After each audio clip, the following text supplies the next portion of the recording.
for Home Affairs, Shri Ajay Kumar Mishra ji, dignitaries on the dais, delegates from G20 countries, industry captains, media friends, I wish you all a very good evening. This is the valedictory session. I'm sure you have had a real good 2 days of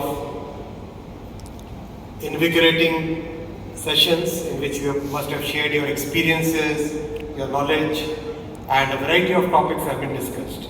I'm very happy that a very nice chair summary has come on the basis of the deliberations here. I'll take about 12 minutes in my address and cover basically 3 points. The first point I wanted to cover is the approach that India has taken. Our Prime Minister Shri Narendra Modi ji's vision of having a digital India. Second point I'll cover is about what are the efforts we are taking to reduce the digital divide. Then thirdly, I'll cover a bit about our strategy, India's strategy about cybersecurity. Friends, in 2015, our Prime Minister Shri Narendra Modi ji launched the Digital India Mission. This was a very ambitious mission. The mission had multiple objectives associated with it. One major objective, which was the key part of this mission, was that technology should be democratized. We have seen in many parts of the world, technology has been cornered by a few big tech companies. Is that the right model for a country? Is that the right model for a democracy? Is that the right model for a society which is evolving so fast? Perhaps an alternative is needed. That's why the primary goal that our Prime Minister put before the nation and the policymakers and all the innovative brains was that how can we democratize technology, work on that. Democratizing technology has 3 aspects. First, in no case, the technology should be cornered by a few handful of companies. Second, the poorest of the poor person should have the same access to technology as a rich person, as a person who has more resources. Third, the technology should encompass all the areas which affect the day-to-day life of a common citizen. So the approach that we took to realize that very important goal was an approach of public-private partnership. What was that public-private partnership? The public-private partnership approach that we took basically had the elements that the platform, the core platform of major digital technologies will be developed using public funds. I'll give a couple of examples. The first example is of the payment system. The core of the payment system is a platform called UPI. That platform has been developed by the government using public funds. It's a very robust platform. It's an open platform, open access, interoperable, available to everybody. Then the banks joined this platform, startups joined this platform, small and medium and large businesses joined this platform. Close to 350 million citizens of India, they joined this platform. The result is a payment system which today does about, on an annualized basis, $2 trillion worth transactions seamlessly. And make a guess, what is the average time for settlement of a transaction, which means actual transfer of funds from one account to second account? It is less than 2 seconds.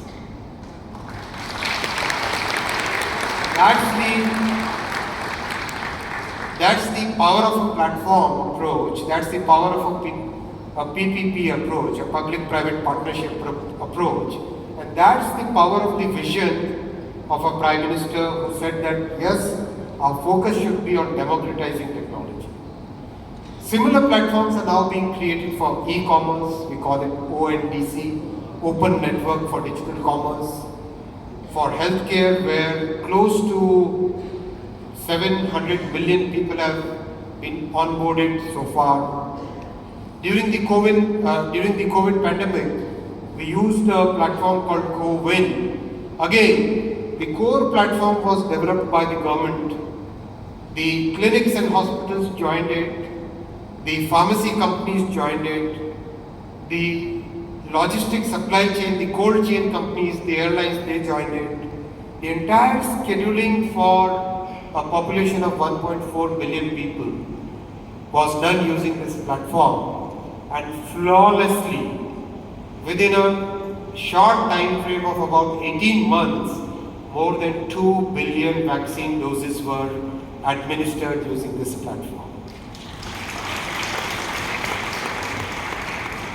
Friends, I am sharing this because when we interact with many international delegations, with my colleague ministers from other countries, the first concern which comes is, yes, technology is great, it has made a huge difference in our lives, it is transforming our lives, it is bringing new solutions, but we are worried about monopoly of technology, but we are worried about power of a few handful of companies on technology. This approach that our Prime Minister gave us through his Digital India mission basically is an answer to that big problem. That was my first point today. The second point I'll make is about the steps we are taking to reduce digital divide. In every society, friends, we are facing problems of digital divide on multiple counts. The first count is the physical infrastructure itself. The second count is literacy. The third count is ability to use those tools. Even if the tools are available and one is literate, the ability to use those tools. We as a society believe in inclusive growth. And inclusive growth is equally important in a highly digitalizing society. If we don't work on digital inclusion today, the gap between the haves, digital haves and digital have-nots will increase at an exponential pace. The pace is very different from the pre-digital world, where, if somebody, the gap was not that much. And today the gap can increase exponentially over a few months or a few years. So we as a country, our Prime Minister made a very clear mandate that every citizen of the country, whether living in big cities or living in the remote villages, must have a very good, high quality internet connectivity available. Today, close to 850 million people have access to internet, but that is not enough. We are working towards covering each and every village, each and every square meter of the country with good, high quality 4G, 5G coverage and broadband coverage. And towards this end, the government is investing significant amounts of money and good amount of energy. We have a program for reaching 4G services to the farthest corner of the country. We call it 4G saturation program, by which we are investing about 4.6 billion US dollars to bring 4G services, telecom services to the areas where it may not make good commercial sense for the private sector to take 4G services. By now we have invested 8.3 billion US dollars in creating an optical fiber cable grid so that each and every village and a group of villages, they have the optical fiber connectivity. And this is now getting augmented by investing another 13 billion US dollars to make sure that each and every household gets good, high quality bandwidth, high quality internet connectivity. We call the program BharatNet. This kind of inclusive growth is very, very essential in digital society. I believe that the way we have invested in the highways in the past, the way we have invested in creating power grids in the past, in countries which are developed countries and in countries which are developing today, the same kind of effort needs to be put in making sure that our internet connectivity, the optical fiber and the telecom network reaches to the last person in the society. The third point, friends, I'll make is, as we all know, the theme of this G20 year is One Earth, One Family, One Future. The challenge also is common to all of us, the challenge of cyber security. As you must have deliberated over the last 2 days, the challenge is a very complex challenge. It doesn't have any boundaries. Technology is evolving every day. If we find a solution to a problem today, tomorrow there will be a new problem that we have to solve. And AI is going to increase the complexity multi-fold. Just a few weeks back, Mr. Sam Altman was here. We asked him, do you think AI will be able to do basic research? Do you think it is possible to do today? He said that no, it is not possible to do basic research today. But we are not far away from that day when AI would be doing the same basic research that some of the biggest, the best, the most brightest minds in the human civilization have done. That's scary. That's really a totally different way of looking at the human civilization and the human society. So we'll have to adopt a multi-pronged approach, at least for the cyber security purpose for every society. We'll have to have a strategy at national level. We'll have to have another strategy at the organizational level, and we'll have to have strategies at individual levels. We cannot just leave it to, okay, there is a firewall, fine, we can be secure with it. We'll really have to think through the challenges. We'll have to be nimble-footed, and we'll have to cooperate across boundaries. We'll have to look at solutions which, if there is a cyber attack happening in one country, the countries will have to collaborate, societies will have to collaborate and come up with solutions which are common to all.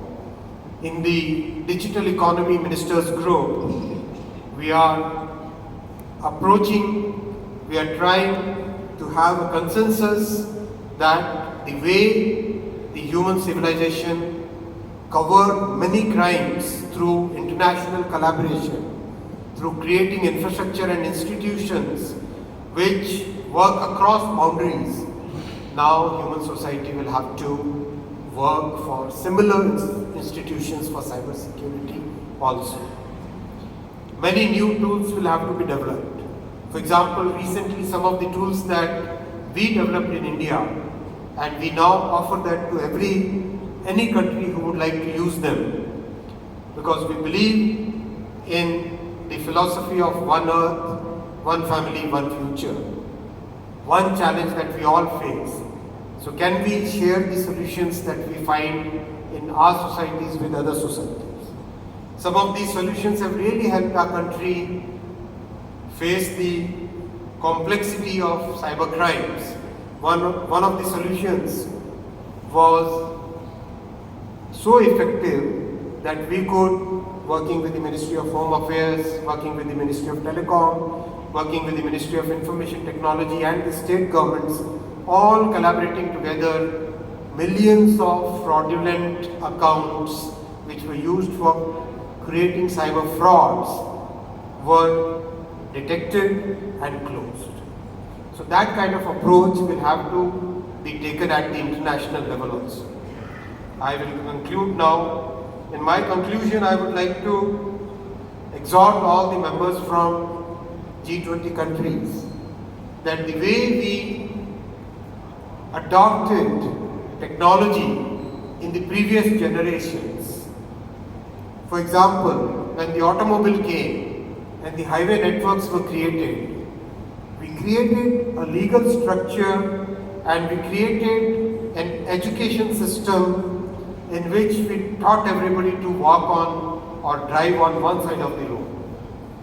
Similar efforts at the global level, similar efforts at the national level, similar efforts at every organizational level will have to be taken for creating cyber awareness, for following cyber rules, for having cyber hygiene, for making sure that we protect ourselves, because those efforts will be the efforts which will help protect our societies, protect our organizations. I thank you very much for your patient hearing and wish you all the very best in this conference. Thank you so much.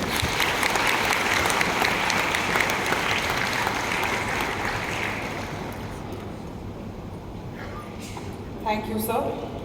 I request